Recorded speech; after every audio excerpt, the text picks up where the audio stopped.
இது ஆக்சுவலா ரொம்ப சிம்பிளான மெத்தட். உங்களுக்கு வந்து ஆத்தென்டிகேஷன் வந்து லைக் கூகுள் வச்சு லாகின் பண்ணலாம், ஃபேஸ்புக் வச்சு லாகின் பண்ணலாம். ஃபர்ஸ்ட் கிரியேட் பண்ணுங்க, அந்த ஜிமெயில் யூஸ் பண்ணி ஒரு அக்கௌண்ட் கிரியேட் பண்ணி 2FA எனேபிள் பண்ணுங்க. அண்ட் அதே அக்கௌண்ட் யூஸ் பண்ணி நீங்க லாகின் வித் கூகுள் ஓஆத் மூலமா போங்க. Sometimes you may bypass OTP. ஓகேவா?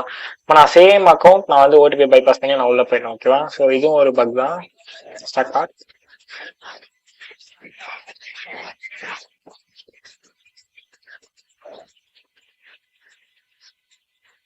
சரி பாத்தீங்கன்னா உள்ள வந்துட்டு பாருங்க, அதே அக்கௌண்ட் தான், சேம் அக்கௌண்ட், எந்த ஒரு சேஞ்சஸும் இல்லை. அதே அக்கௌண்ட்ல வந்துட்டேன், எனேபிள்ல தான் இருக்கு. பட் நான் வந்து இது இல்லாம வந்துட்டேன். ஸோ இப்போ என்ன நான் டிசேபிள் கூட பண்ணிக்கலாம். ஓகேவா? அண்ட் அப்வொர்க், ஃபைனலாக அப்வொர்க்